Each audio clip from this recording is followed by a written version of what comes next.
అదే RTV app వార్తల్ని క్షణాల్లో చదివే అవకాశం ఉంటుంది. ఒక న్యూస్ పేపర్, ఒక టెలివిజన్ ఛానల్ మీ చేతుల్లో ఎప్పుడూ ఉంటాయి.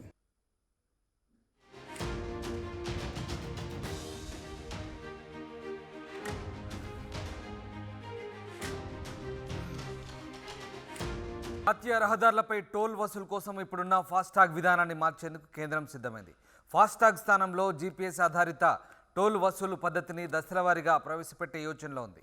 పైలట్ ప్రాజెక్టు ఫలితాలు, వాహనదారుల డేటా ప్రైవసీ సమస్యలు పరిష్కరించాక ఈ విధానాన్ని ప్రవేశపెడతామని national highway authority of India NHAI తెలిపింది. కొన్ని ఎంపిక చేసిన రహదారులపై పైలట్ ప్రాజెక్టు చేపడుతున్నట్లు వెల్లడించింది. కొత్త విధానం ప్రస్తుత అభివృద్ధి దశలో ఉందని, అనేక రకాలుగా పరీక్షించాక దేశవ్యాప్తంగా అమలు చేస్తామని పేర్కొంది. జీపీఎస్ విధానంలో వాహనంలో జీపీఎస్ గ్లోబల్ పొజిషనింగ్ సిస్టమ్ లేదా ANPR కెమెరా ద్వారా టోల్ రోడ్డుపై వాహనం ఎంత దూరం ప్రయాణించింది లెక్కిస్తారు. దీనికి ఎంత మొత్తం చెల్లించాలన్నది కూడా అదే మిషన్ నిర్ణయిస్తుంది. వాహనం డ్రైవర్ బ్యాంక్ ఖాతా లేదా ప్రీపెయిడ్ ఖాతా నుంచి చెల్లింపు లావాదేవీ ఆటోమేటిక్గా పూర్తి చేస్తుంది. ఇది పనిచేయాలంటే వాహనంలో జీపీఎస్ వ్యవస్థ ఉండాలి.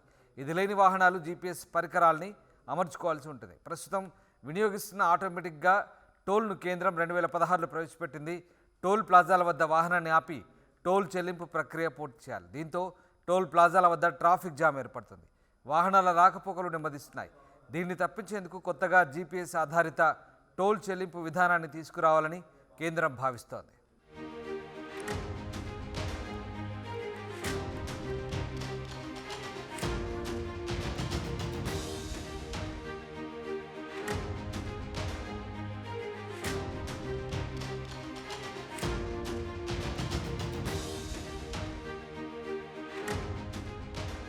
మరిన్ని వీడియోస్ కోసం ఛానల్ ని సబ్స్క్రైబ్ చేయండి. లేటెస్ట్ అప్డేట్స్ కోసం వాట్సాప్ ఛానల్ ని ఫాలో చేయండి.